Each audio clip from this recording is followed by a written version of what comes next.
Let's pick up where we left off on the Defender. We have the helping hand of the TL10 with a set of forks. Grab it onto the frame of the machine. As an extra safety measure, we also have a set of tires laying here as well. Also, we're not getting under the machine. That's a no-no. We're just kind of working from the fender well. Now, we came here to change the CV axle. CV axle was shot. We're like, okay, yeah, we'll do a new one. Tore it all apart. And the more we got into this, the more I realized this steering rack is absolutely junk. So we have ourselves a new steering rack now to put in there. This project has just been one thing after another. I can't bring myself to just leave it the way it is. We got to fix this thing right since we're already here. I should be able to just spin this off of here because I loosened our jam nut. Head to the other side of here and at least pull these lug nuts off here. For this side, we should be able to just take this cotter pin out of here and pull our tie rod out of the steering knuckle. Just like that. Break that jam nut free that I have my wrench on right there. We got a wrench on the tie rod, and then we'll go opposite directions. Set our tools aside. And now we should be able to unthread our tie rod.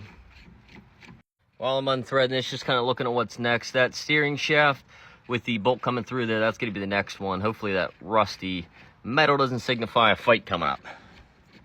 After a good bit of fighting there, well, actually, I can't claim my prize yet here. Seems like my prize is still stuck in here somehow. Well, there it is. As always, we're going to do our little new to old comparison. Make sure our bolt holes are all the same. And it looks like everything's good. I'm assuming that this thing comes lined up straight, and that's with this marker across the shaft and the cases. So I'm not going to touch any of that. We're going to throw it on the machine. And inevitably, I'm assuming we will have to align this. And I haven't done that yet on a side-by-side, so I guess we'll figure it out how to get those wheels straight on both sides. To celebrate the victory of getting that out, I think we're going to have a little BB&J action.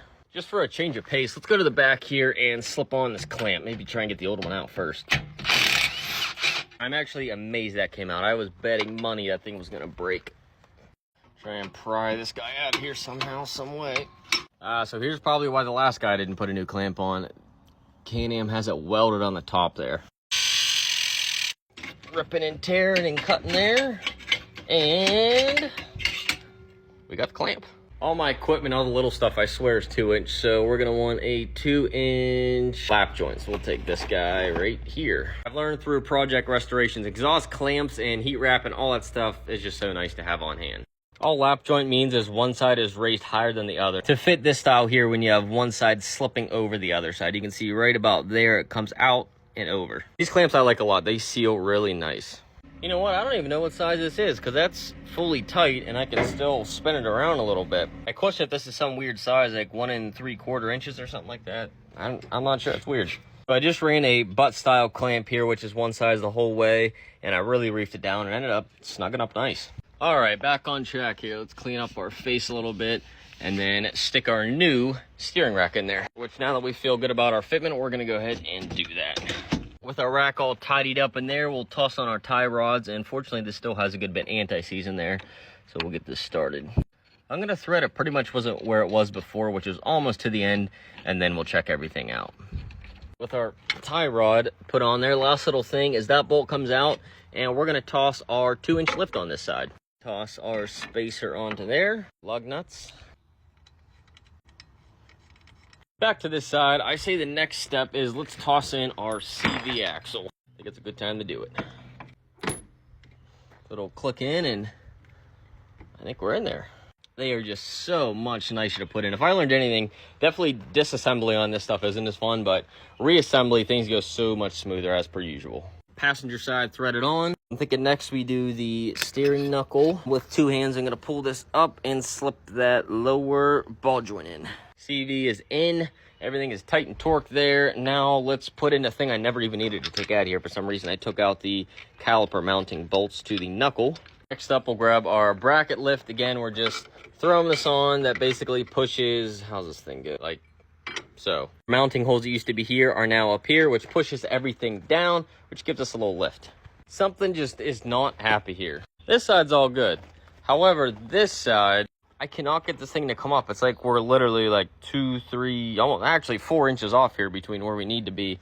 Even when I push this guy up and in here, we're still a few inches off. And the CV gets real tight. And I'm like, what the heck's going on here? So let's at least grab this old one and just kind of throw it for measure's sake. That's kind of close enough up top. If you look down here though, we are like, if you come straight down, we're probably 2-3 inches longer, which unfortunately doesn't make sense. Well, would you look at that right there? Can-Am Defender 20 to 24. That would be why it does not fit. That is very, very unfortunate. With everything else wrapped up, I guess that kind of puts us at a stopping point. I'll disassemble to get this CV out, and then I guess we'll just block it up and leave it till we have parts. So we set her down right here next to her friend. I'll get the right CV in order, and then we'll be able to wrap this side up. Then we'll be on to actually making this thing new plastics, look good. We wanted to make it functional first, then we can worry about making it looking good.